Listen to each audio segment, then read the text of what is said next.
Good morning. Good morning, everyone. It's Nick Leggett. I'm the Chief Executive of the Road Transport Forum based in Wellington. And I'd like to welcome everybody this morning to this special lecture from Cameron Bagrie. It's great to have a good number of transport operators with us on the meeting today. And I'd like to welcome Cameron. Just asking very quickly first if we could do some housekeeping just to ensure that your microphones remain muted and that you ensure you click on the active speaker view in the right hand corner of your screen. Cameron's going to speak for about 40 minutes, 45 minutes, and then he'll take questions. If you type your questions into the chat function to me directly at any stage, feel free to do that. I'll record them as best I can and we'll get them asked at the end of the presentation, depending on time.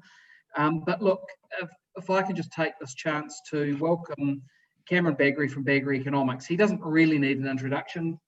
As you know, Cameron was Chief Economist at ANZ for 11 years. He's an authoritative media commentator on the state and the future of our economy.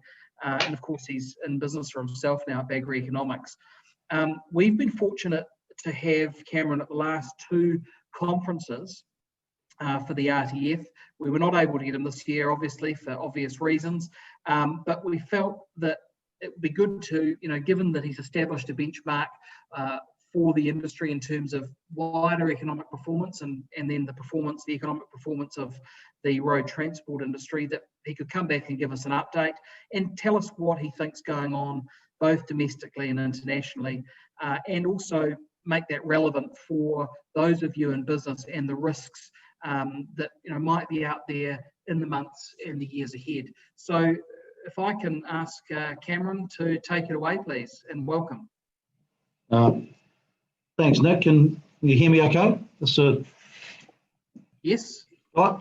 We'll sort of rock and roll. I'm just waiting any second now for an email to arrive in my inbox from the Reserve Bank, because I just put an article out on Business Desk that has had a bit of a wee pop at them over what they're doing in regard to interest rates. So I'll see if if I have truly sort of poked the bear, but I guess most people know that I'm not shy expressing a view. Look, there's a whole lot of things that I'm thinking about at the moment, and I thought I'll take you through a whole lot of themes. One of the issues that has been bugging me for a while was the whole, the question of balance between the economic versus the social side of the ledger. What we knew was that pre-COVID, there's some pretty big social issues: housing affordability, income inequality were front and centre. But what was also going on behind the scenes was there a lot of attention towards, the share of the economic pie. What accrued to labour, workers versus capital. And there's been a big trend for a long time in America in regard to what's called compensation of employees. Labour, workers, wages, it had been declining as a share of GDP for about 50 odd years. Now that trend decline had actually been a contributor to lower inflation and by definition, lower interest rates. But what we're now starting to see in jurisdictions, including New Zealand, is a bit of pushback or a little bit of question in regard to, can those sort of trends or should those trends extend? And of course, the fourth industrial revolution, the future of work, robotics, artificial intelligence could have exacerbated that trend. So people are now starting to talk an awful lot more about universal income benefits. We know there's been the attention towards minimum wage, fair pay, these sort of things. But what we're seeing post-COVID is that we're moving into an environment of just, if we thought change was rapid pre-COVID, well, it's just gone more exponential post-COVID. And what we're unfortunately also seeing is a bigger gap between the haves and the have-nots. And part of this is just the way monetary policy works. The Reserve Bank, when they cut interest rates, well, that tends to be pretty good for house prices. And of course, if you own a house, it's been really good. But what we're seeing at the moment, no matter whether you look at equities or you look at houses, wealth has gone up for a portion of society. But what we're seeing is continued job destruction around the globe. And I do ponder, I wonder about how much angst and whether society or how they start to push back. What we're also seeing is people might have remembered this from 2018. When I spoke at your conference, I put a chart up which was really aimed at shaking the tree on complacency. Firms were asked within a survey, has the market changed for you in the past 3 to 5 years? Have you been disrupted? And 43% of New Zealand firms said yes. When firms were asked the same question about the next 5 years, the number dropped from 43 to 36. So firms expected the pace of change to slow. Now no one could have possibly forecast COVID. It's a black swan. But if I have a look at what we've seen over there, you look at weather patterns, Mother Nature, droughts are a regular feature across New Zealand. You have a look at seismic risks across New Zealand. Water is becoming a more pertinent issue across New Zealand. You're dealing with different generations, their attitudes to work, dealing with an ageing population, dealing with government policy changes. They're not standing still. They're not standing idly by. And the message here is, a couple of years ago was that we needed to shake the complacency tree. And across some firms, we've seen that. We've seen that across some sectors. But what COVID has really highlighted is a growing gap between those firms that have been a little bit more fit for purpose for a disruptive environment versus those that are not. Now, this is not saying that, everybody's fit for purpose for dealing with COVID, because nobody is. But what we are seeing is that increasingly what's called a K-shaped cycle. And the K sort of personifies, if you're a bit more fit for purpose than your competitors, you've got the potential to be on the upper part of the K. You can springboard up. But if you're old school, your traditional old retail, you don't have distribution, online, digital capability, well, you're on the bottom side of the K. And what we're seeing across New Zealand more and more is this growing wedge between firms that are a lot more innovative, adaptive, because we now live in an exponential paced environment. I just thought I dragged Tesla's share price because obviously Tesla's been a bit of a big story for the last sort of 8 or 9 months. Now, everybody can have their own view on Tesla in regard to whether it is a bubble or it's telling you something. But what I do know is that it's going on. And if I go back to the 2000s, I can remember we had a collision. And the collision was between telecommunications, the media, and information technology. And the landscape fundamentally shifted. And if you look at telecom is now Spark, and the products we've got and the different mix, what they're selling versus what they used to sell. The yellow pages are like way back stuck in the dark ages. If you look at media in regard to what they're distributing versus what they used to distribute. Now, if I have a look at, there's collisions that are going to take place all over the place in the next 5 to 10 years. Banking, my old sector. They're going to get challenged by digital-based platforms. That sort of stuff is happening. If I have a look at transport, I suspect there is a collision at some space there, which is going to be between, or the interaction of energy, transport and information technology. And the epicenter is going to be the vehicle. And we're seeing this within pickup trucks, SUV, ute. We're seeing that within names, Rivian, BYD, Nikola Motors. Now there's issues, charging infrastructure challenges, the ranges and this sort of stuff. But what we need to accept, it's going on. It is taking place. And it's taking place at an exponential rate. And we're seeing it within your financial markets. If you look at, what can we call it, old versus new? The growing wedge between the NASDAQ versus the Dow Jones and industrial average. Now, there's pundits out there that, are going back and comparing the NASDAQ to what was going on in 2000 with the dot-com bubble. And there are some characteristics that are overlapping. But what we also know is that the fourth industrial revolution is here. And the innovating firms are being rewarded. And there's an old maxim that, work by at the moment in regard to where I put my capital. I want to be investing in firms that are innovating at a faster pace than the disruptors can get distribution capability. And because once the disruptors get distribution capability, it's turn out the lights. It's that sort of Nokia moments. It's those sort of things where your whole business is seriously at threat.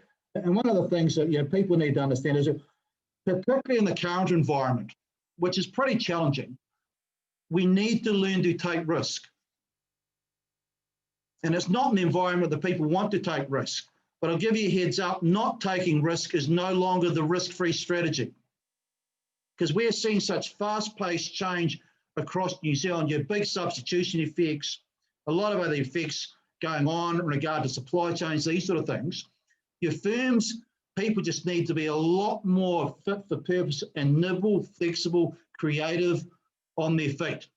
And I know it's an oxymoron to think about you need to be risking up. This is not about being out there and throwing money at stuff sort of hand over fist, but it's starting to think a lot more through an innovative and adaptive and creative framework to make sure you can sort of go with the flow a lot more.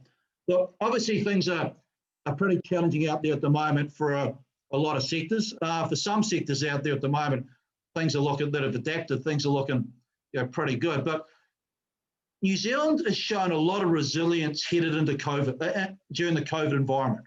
And some of that's been the policy response, the wage subsidy, the Reserve Bank cutting interest rates.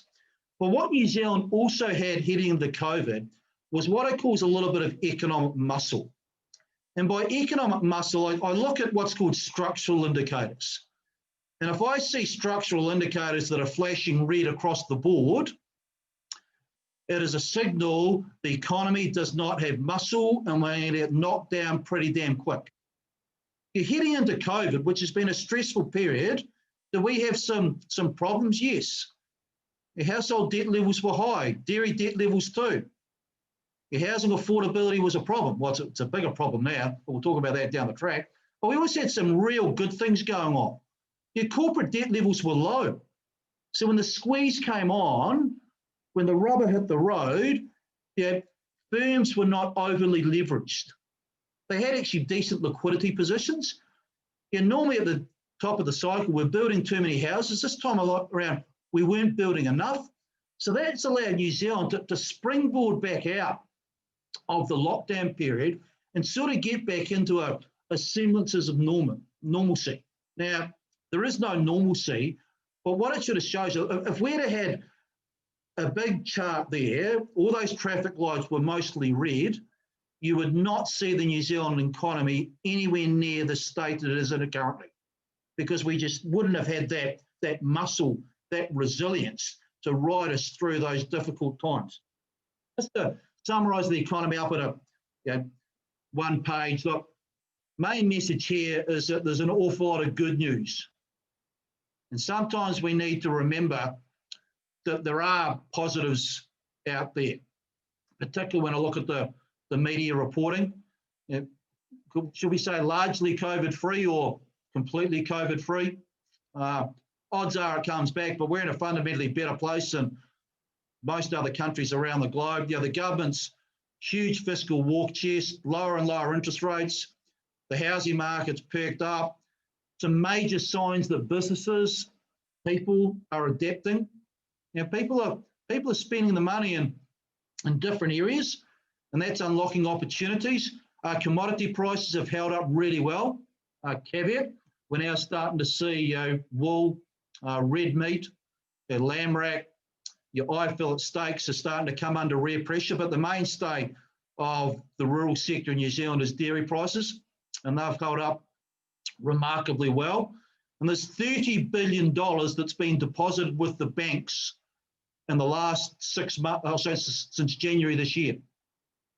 That is money that is looking for a home and nervous on what to do with it. So there is liquidity. But what they've also got, there's some worries. The jobs outlook's fragile. It's going to take a bit of time for the level of GDP to get back to where it was in 2019. Interest rates might be low, but we all know that it's tough to get a loan, particularly for the business and agriculture sector. A lot easier if you're trying to borrow against a house. So I don't like the mix, but it's that the banks throwing money at the housing market and not at the business sector. I'd like to see the rules change so that we get a little bit more into the business sector. The global scene is troubling. The tourism hit is yet to come. Migration outlook, we've gone from hero to zero there. Now, migration in the March quarter this year was 33,000 in 3 months. It collapsed to 2,000 in the June quarter. Net migration at the moment is running at 400 per month. It used to be running at 5,000 to 6,000 per month. A massive turnaround, and at some stage that will flow into the housing market. So there's a mixed message story out there, but I think about COVID through what I call the downs, and we've navigated down 1 and down 2. Lockdown 1 was a supply shock. We locked the economy down, then we unlocked the economy, and we're off to the races as things bounce back up and goods need to get delivered around the country and people were spending. So when you lock things down and unlock it, you come out the other side really quick. Lockdown 2 was a bit of reality check, but COVID was going to come back at some stage, and to be fair, odds are we might experience lockdown 3, and we need to be prepared for that. But we're also yet to head into what I call the rubber hit the road effects, which is the impact of shutdown. Tourism. There's more New Zealanders normally travel overseas during winter than foreigners come into New Zealand. So we weren't travelling overseas in winter, so we've spent the money locally and not just on travel, on spa pools, these sort of things.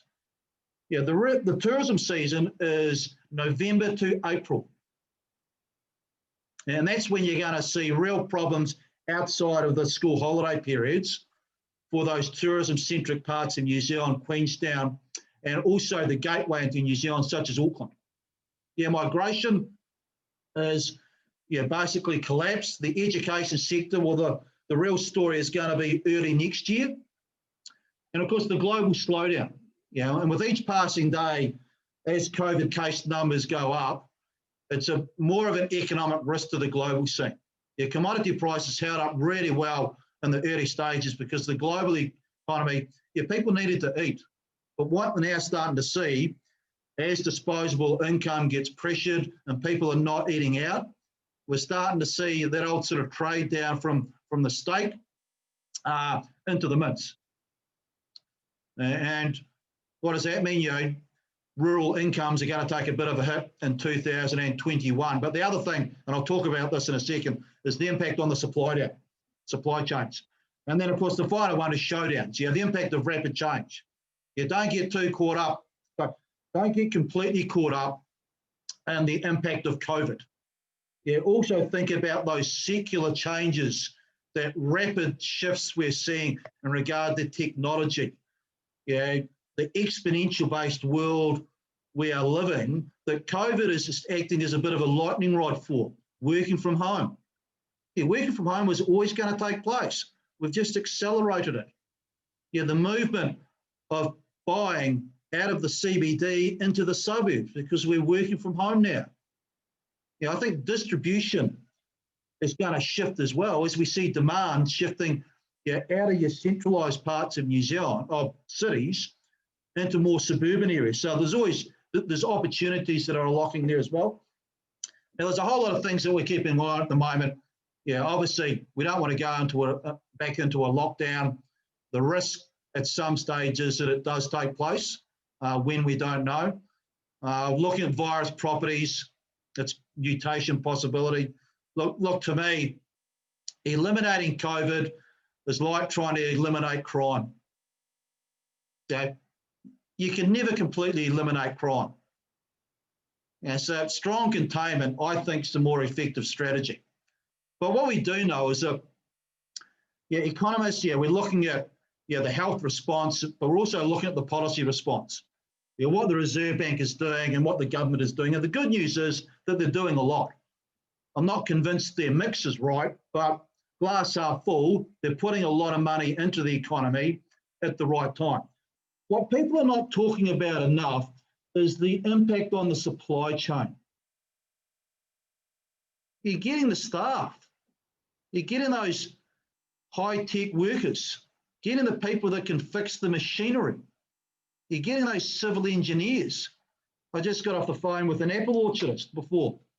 Now, big issue in regard to who's going to pick the fruit if they can't bring the people in from the islands.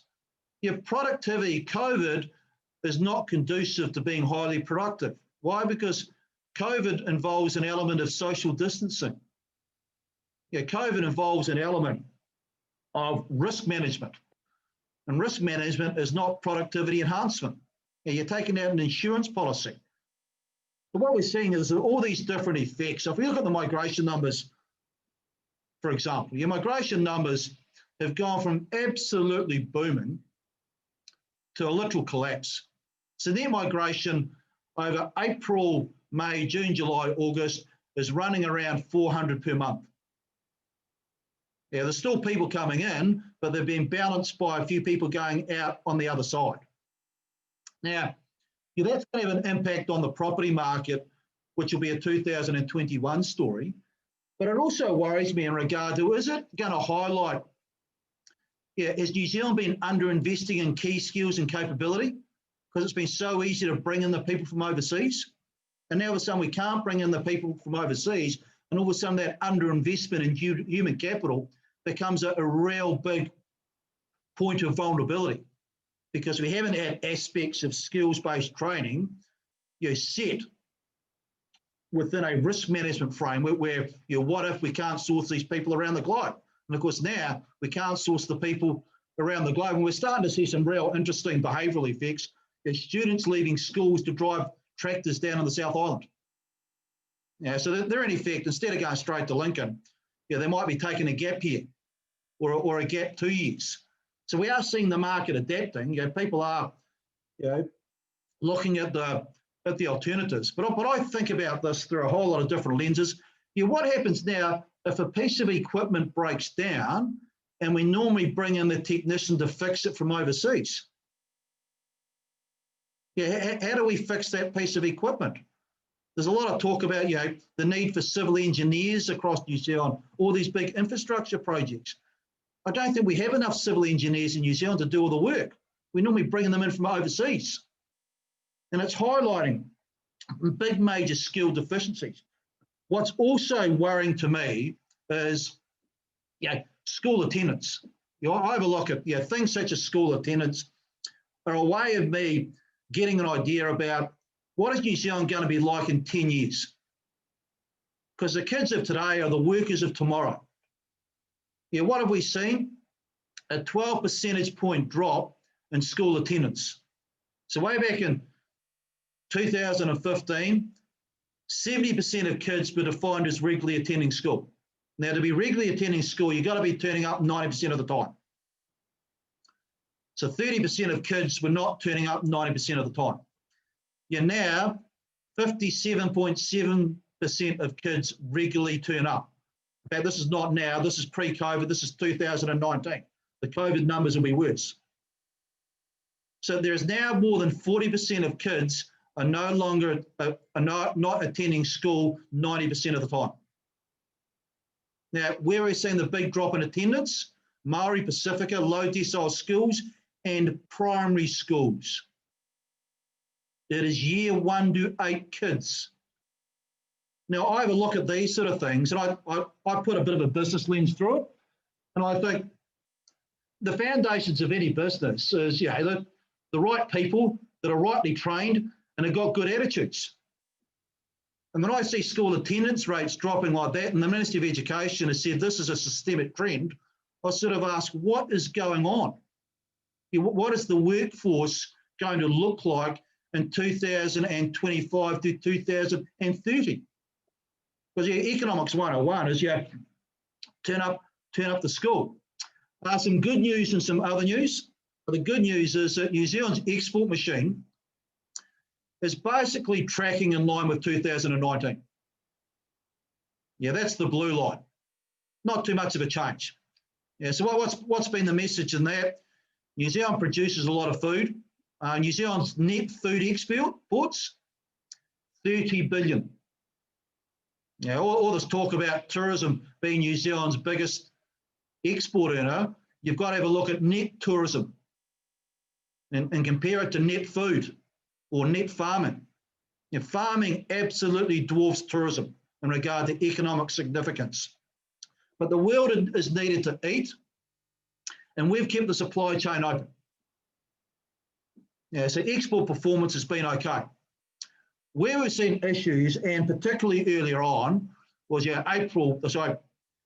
February, March, April was obviously the displacement that went on in regard to China when they shut down initially. But increasingly, we're starting to see import numbers are tracking well below 2019, and they're getting worse. And this is part of this reflects soft demand, but a lot of it is starting to reflect sourcing the goods. Countries that are in a lockdown, the United Kingdom, Germany, France escalating, Italy as well. Now these are countries that we get very specialised items off. And of course, if they go into lockdowns and people are not turning up to work, they're not fully productive. They can't churn the stuff out. And of course, New Zealand's a small market to service, so I don't think we're going to be top of the queue if goods are getting put out of these factories around the globe in regard to putting stuff into New Zealand. So what we're starting to see is if I have a look at China, for instance, so imports from China, early part of the year when they went into lockdown, they dropped off sharply. Their supply chain was shut. And as that supply chain reopened, Chinese imports actually came roaring back. The supply chain was back online. What we're now starting to see is that Chinese imports are starting to tail off a little bit, and I think that's the demand effect. We're just spending a little bit less on those consumption goods, but where we're seeing very big impact is in countries such as the UK. And once again, these are very specialised items in regard to what we bring in. And I guess I think about imports, there's consumption goods, there's the fun goods, but there's also the intermediate goods and the capital goods that are investment goods, and they're part of the production process. And it does worry me that we're going to get into a bit of an environment where sourcing those goods is going to become a bit of an issue. And then you start to think about what that does in regard to the supply chain. Is stuff coming in versus stuff going out, and the disruption that could have. So we're talking a lot at the moment across New Zealand. People are talking about demand. People have got to think about supply. COVID is not supply friendly. It fundamentally throws things around majorly. Now, if I have a look at the New Zealand economy, what's called the anatomy of the recovery shifting. We went through a pretty aggressive lockdown in the June quarter where we couldn't do anything.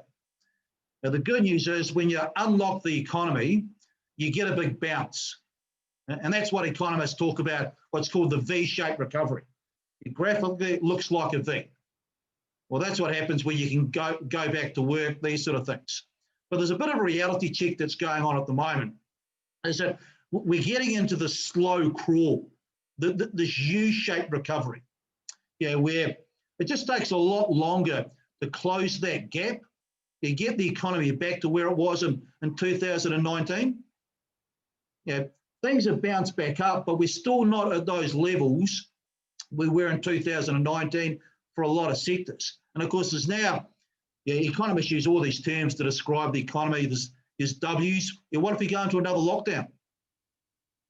That's what Europe is experiencing. Is that the central scenario at the moment? No. Should we have a risk management framework to deal with that if it takes place? The answer is yes. And what I'm also seeing, and I talked about this earlier on, is that more and more evidence or signs of what's called a K-shaped cycle. Classic example here is retailing. If you've got digital online-based platforms up and running, you're going really well. If you are old school retail, it is really tough. And that gap, that wedge is getting bigger. So if I have a look at your job ads within manufacturing, transport and logistics, and the sector you're involved in, Same sort of story. Yeah, what happened when we went to lockdown? Job ads just collapsed.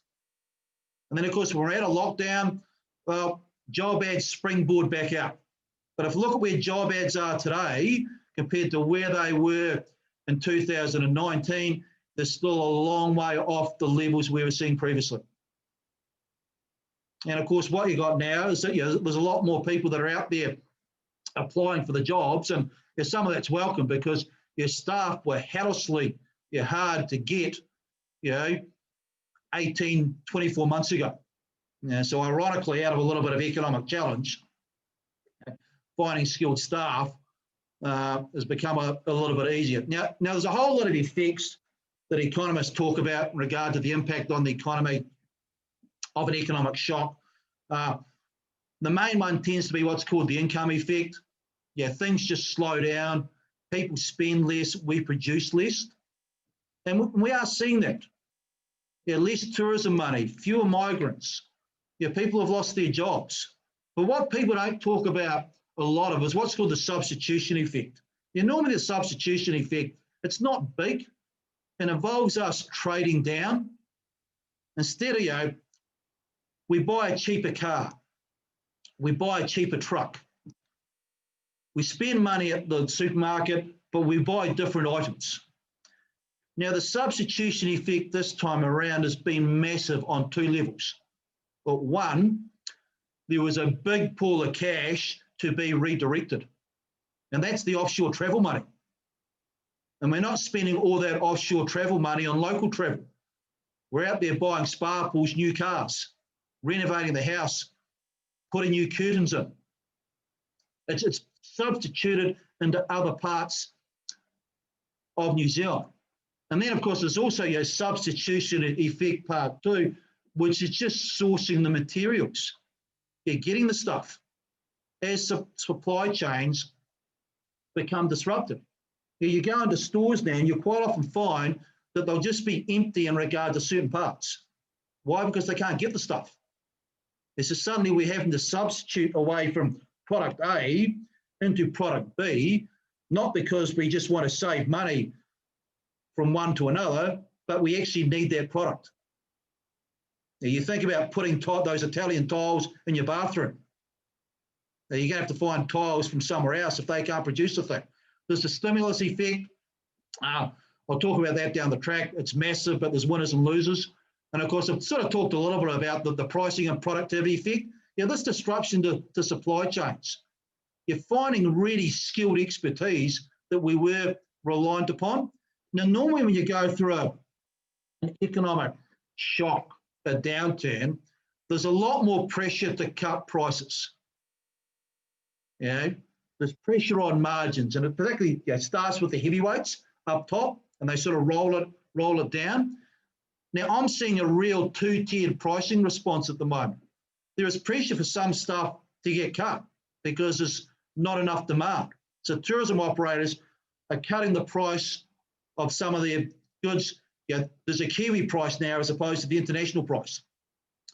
But if you cannot source items that you want that are inputs into your production process, I don't think the supplier is going to cut the price. Odds are they might try to stick it to you. That's what scarcity does. When scarcity is there and you can't source the item you want, you do not discount the item.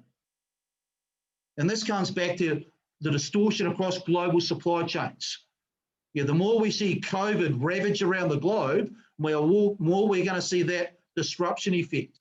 And just securing the item is going to be the challenge. The Reserve Bank's obviously doing a lot.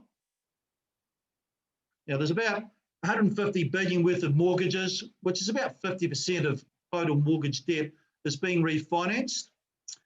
The average interest rate on mortgage debt at the moment is 3.6%.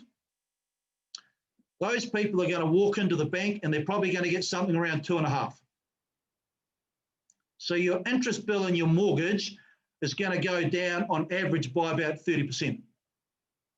The whole economics now of renting versus home ownership have been transformed. There's suddenly $500,000 You borrow at 2.5%, it's going to cost you $12,500 in interest, $250 a week. You can't rent a place for $250 a week. So first home buyers are out there in the market. The caveat, the problem here is that getting the deposit. And this is where if mum and dad's not going overseas anymore, they're flicking people the deposit. But a byproduct of this is the property market is hoodwinked us all. No one thought we'd see this sort of strength. The interest rate effect has massively swamped the unemployment effect. The Reserve Bank has gone big and they've gone really aggressive. Now, that's welcome on some levels, but it is creating more social angst. If we go back to what I said at the start, what were the big social topics out there? Income inequality and housing affordability. And the Reserve Bank's making it worse. And part of it is I think the Reserve Bank's doing too much. I'd actually prefer the government to be out there spending a lot more on critical infrastructure and the Reserve Bank be doing a lot less. The policy mix is not right. We need both actors to be playing, but we need fiscal policy to be the bigger actor because we don't get these unintended consequences, side effects on income inequality and housing affordability. Because what we've still got out there across New Zealand is that the job seeker numbers are still rising, although last week they plateaued. Now, I think it's still too early to say that we've turned the corner, but we'll see what this week throws up. But what we're seeing at the moment is some pretty clear diverging trends. The general trend is that the rural aligned regions have seen less of an increase in the job seeker benefit numbers. Where we're seeing the biggest surge is in Auckland. And remember, Auckland is the gateway into New Zealand, so Auckland's going to suffer when the tourism hit and the impact of receding migration really starts to flow in, which is next year. Conversely, if I have a look at the rural aligned regions, because that supply chain has been open, less tourism dependency, look, we're seeing some parts of New Zealand, your job ads, Gisborne, Hawke's Bay, they're higher than where they were in 2019. They basically got right back into the old sort of normal. But once again, if I think about going back to the K, we've got some regions have bounced back up, but some regions are going to struggle for a little bit longer. So the dispersion we're seeing in regard to activity within sectors is not just within sectors, it's going to be within regions. You have a lot of diversity in regard to who's doing well versus who is not. Now that rural outperformance might start to back up next year as the commodity prices start to back up, which I think is going to take place. But for now, rural New Zealand, take a bow. Now, monetary policy, the Reserve Bank works through a whole lot of channels. And one channel is getting people out there, buy a house. Well, that's called the wealth effect.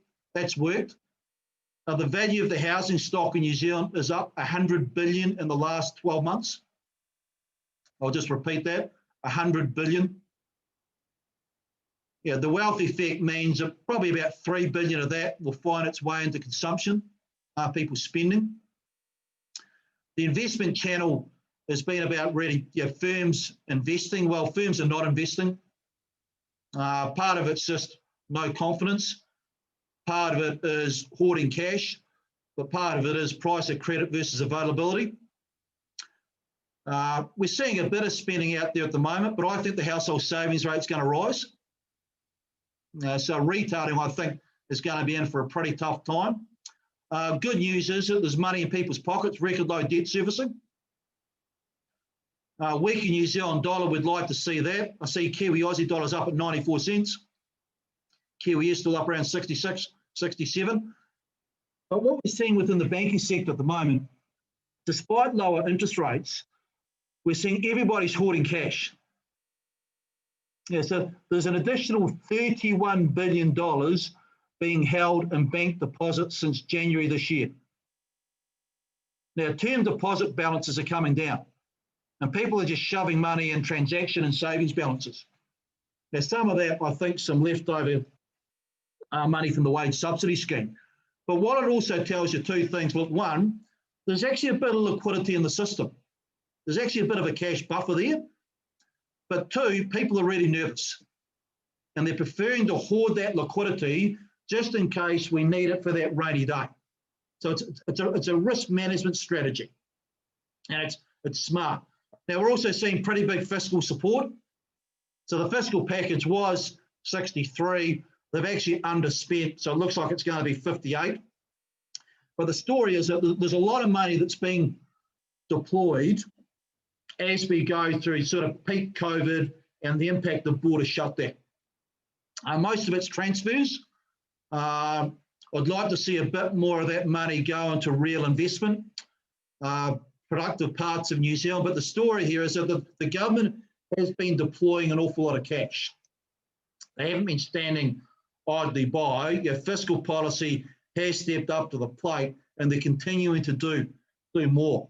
Yeah, what we have is a couple of issues. Look, issue one, the more you borrow today, and I don't have an issue with borrowing today, the more we're going to have to be really disciplined down the track. And government debt's going to go to 55% of GDP. Personally, I think it's going to be a lot higher. And again, I think it's going to be a lot higher because the spending assumptions the government is put in from 2024 to 2034 about as realistic or about the same odds as the Italian rugby team winning the next Rugby World Cup. They're just not achievable. At some stage, and this is when we get out of the COVID world, we're going to need to make some pretty bold, hard decisions. Things such as New Zealand Super, age of eligibility. We're going to have to shake the tree in regard to getting more growth out of New Zealand, the delivery of government services. Now, unless we deliver some major savings, we're going to have a major fiscal headache. And that fiscal headache down the track, if we are not prepared to make some big, bold decisions, is going to involve tax rates heading a lot further north. The nudge that the Minister of Finance announced pre the election, that we're going to see a bit of an increase in the top marginal tax rate for certain income groups, new top tier bracket. Small step, going to raise 500 million a year. They're going to need a couple of billion, unless we're prepared to make some bold decisions. Now, these are stories of tomorrow. These are 3 to 4 years out. We need to start to think about this because at the moment, we need to be focused on dealing with COVID and getting the economy back on track, getting the right policy mix. We've got some real big, bold decisions to make. And one of the things that worries me at the moment is the ridiculousness of how the government thinks about infrastructure investment. Now, every budget, the government puts in what's called the Fiscal Strategy Report, an allowance for capital, which is infrastructure investment. They're looking after schools, health, all other infrastructure. Now, in 2016, when money was tight, that allowance was 0.9 billion per year for a decade. So 9 billion all up. 2017, things were looking a little bit better. So the allowance was 4 billion and it was going to grow at 20% per year. So over a decade, there's 100 billion worth of investment in infrastructure. 2018, the capital allowance was in excess of 9 billion per year, growing, I think, at 4%. There was 120 billion worth of investment over a decade. 2019, we spent a bit, so we need to pare back the capital allowance. It's now going to be 6.5. That's about 70 billion over a decade. The latest budget, it's got it down at 3 billion per year, which is a bit over 30 billion in a decade. Now, all that's going on here is an accounting identity, i.e. a debt metric, making the debt numbers look sensible or less bad, is overriding good policy. What is good policy in regard to infrastructure? Analysing what your needs are. We know what population growth is. We know what our infrastructure depreciation is in certain pockets. We know we're going to need to deploy. So we should have a pretty rough idea from year to year what those needs are going to be sort of 10 years out. Now, this is the sort of thing that the Germans do. You sort of know, if you're an infrastructure style firm in Germany, you sort of know that the government's going to be there for the next 15 years with a pretty stable plan in regard to where infrastructure money is going to get spent, but it's planned. What we've got in New Zealand from year to year is an absolute lottery. And it is just getting so ridiculous now, it's becoming laughable. Yeah, so there's a whole lot of things that the government needs to shake the tree on, and it's not just about spending money. It's about coming up with a little bit of certainty in regard to the framework. So businesses at the moment that are gearing up in regard to infrastructure, know they've got a commitment down the track. And we know we've been through this with the roading contractors. All these roads of national importance sort of stuff was coming to an end, and they didn't get to have all that uncertainty going on at the moment in regard to what are the next stages, what's the pipeline. This sort of stuff is going on across the board, and it needs fixed. So look, some final thoughts. Some big picture themes to me. Think exponential, do not think linear in regard to everything. Pace of change, COVID is just accelerating everything. What people are also not talking enough about is the impact on the supply side. We can sort of manage demand by stimulating it. The Reserve Bank cannot fix global supply chains. They cannot make the product suddenly turn up from the United Kingdom.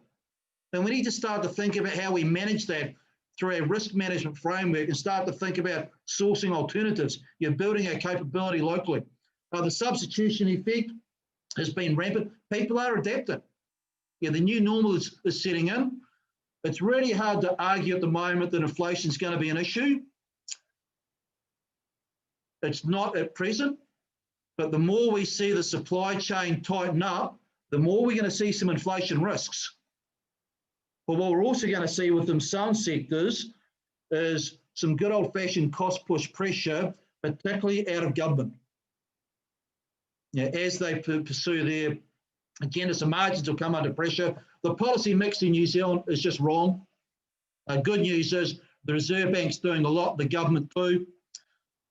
The balance is just not right. The government should be using more of their balance sheet. If that involves more debt in the near term, then so be it. We'll sort that problem out down the track. But we are creating bigger social problems by the Reserve Bank taking rates into negative territory. It does not sit comfortably well for me. There's a lot of things we need across New Zealand, and one of which, and it's not being talked about enough, it's simple things, a proper framework for infrastructure. I hope the Infrastructure Commission under Alan Bollard really gets turbocharged over the coming 4 to 5 months.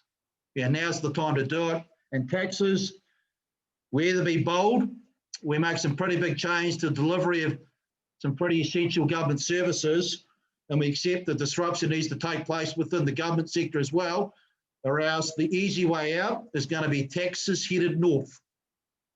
And I'll wrap it up there. Hey, thanks very much, Cameron. It's the time passed very quickly. You covered a lot, and I think you gave a great summation at the end as well. We've got a couple of questions. The first.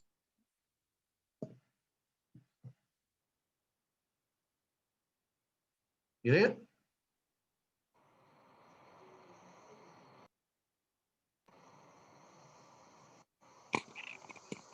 You there, Nick?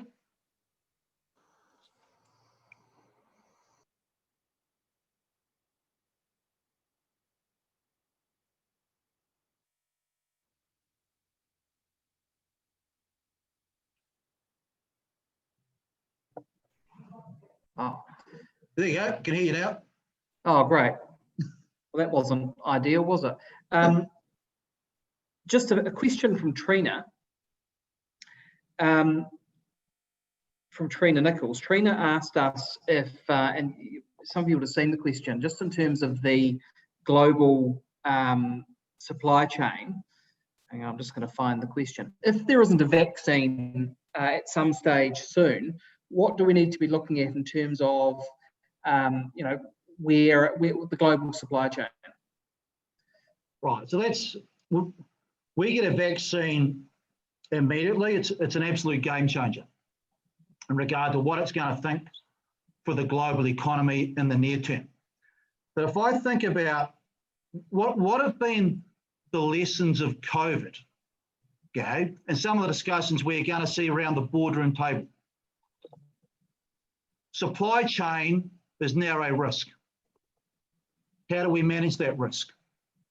We knew in a pre-COVID world, people were starting to push back a bit towards globalization.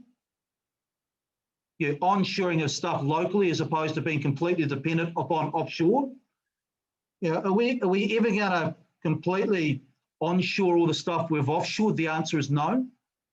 But you're going to start to see countries that are going to want a lot more control over the production of pharmaceuticals, medical supplies, to make sure that you've actually got them, locally based.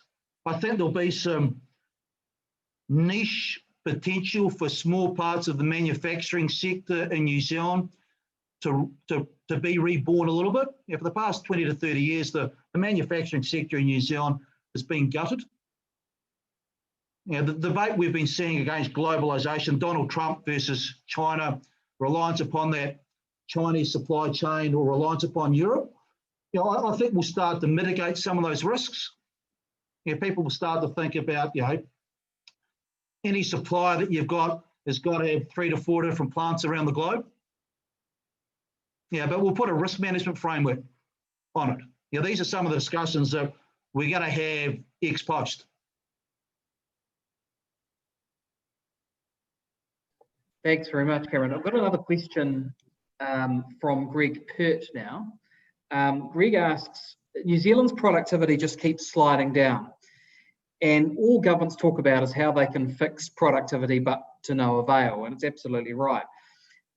Greg says, in his opinion, we need to remove all restrictions to improve productivity. Do you have a comment on that, Cameron?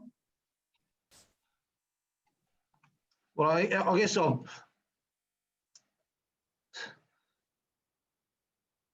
let's imagine a game of rugby where there were no rules, no restrictions. And you had Phil Kearns and Sean Fitzpatrick, two of the best referees the game has ever seen, playing each other. The rugby game would turn into a debacle. So the whole idea of not having a referee or a rule book to play by is just not practical. But what we do know is that the quality of the game is not just determined by the rule book, it's how the referee interprets the rules. So yes, there does need to be some pretty major changes in regard to certain rules. But also I think a bit of pragmatism in regard to what needs to take place. There's a big issue across New Zealand at the moment in regard to the farming sector and the freshwater rules. And through a strict interpretation, the government is broadly on track in regard to what they're trying to do. But if you look at it through a practical sense, it's a dog's breakfast.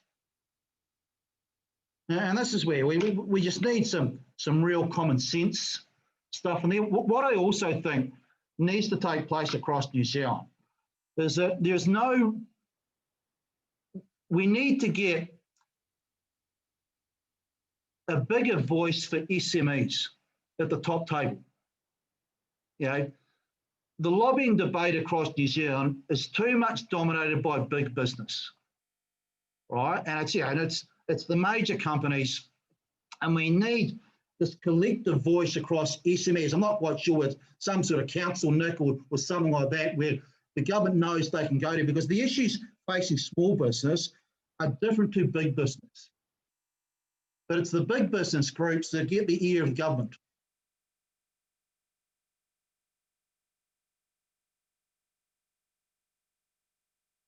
Yeah, absolutely.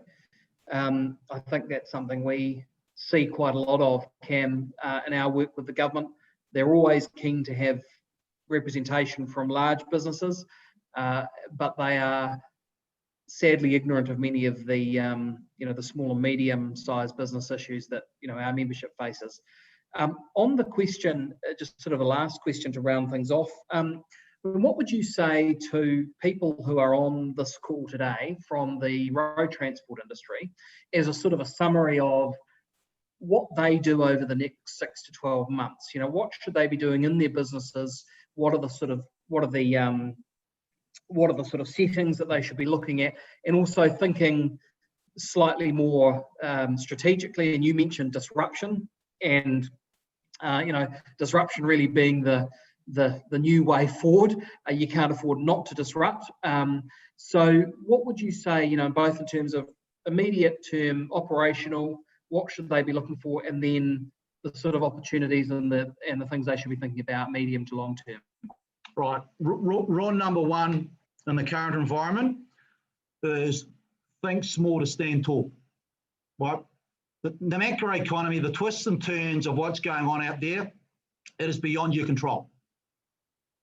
Focus, have a ruthless obsession with all those little levers that you control within your business, and get up every day and make a small improvement. And you won't find that it will make a big difference to your business quickly. But what you will find is that over a couple of months, it'll start to turn the dial, and it'll make your business a lot better. But we tend to get too caught up in bigger picture stuff, forgetting about it's the nuts and bolts. It's those little things that you can do, and you just got to go in there each day and think, right, what can I do to make a bit of a difference here? And you think about the performance of the top rugby players. The difference in the performance of those top tier rugby players, it's a couple of percent. Right, but it makes a big difference on the field in regard to the gap between these players and these teams. And the second thing, medium-term lens is, a couple of ways to think about this. Look, one, think about being a hunter as opposed to the hunted. Because I think in this environment where we've got K-shaped outcomes, there's going to be an awful lot of opportunities out there, and you want to be in a position to be able to execute on those.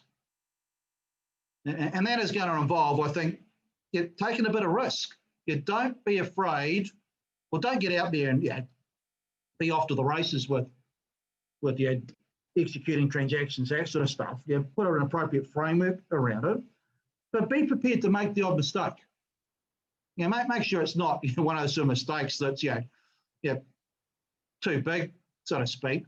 But we need to learn across New Zealand business sector to take risk in a calculated fashion, because not taking risk and standing still is a very risky strategy in an environment of the fourth industrial revolution where sectors are colliding.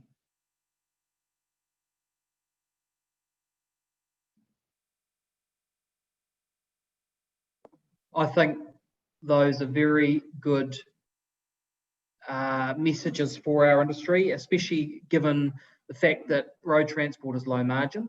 So those couple of percent that you talk about, and I think transport operators are very good at finding those sort of operational aspects that they can tweak in their business. So I think that's really positive. And I think that message about being a hunter as opposed to the hunted is a very good one for all of us to hear. Cameron, I'd like to thank you today for your presentation and for your ongoing work with the industry. It is much appreciated. The good news is we're recording this, and we will be sending everyone a link to people who couldn't make it today.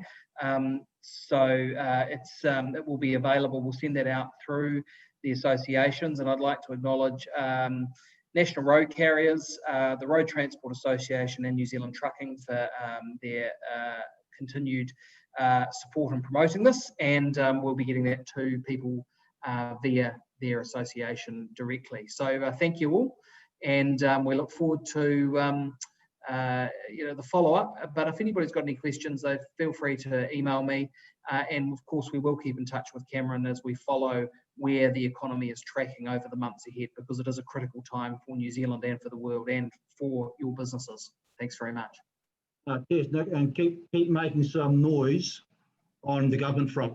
There's a whole lot of issues out there, and get the data together and get into a bit of a dogfight because it's going to be needed. Yep, we will do that. Thanks so much. Take care. Cheers.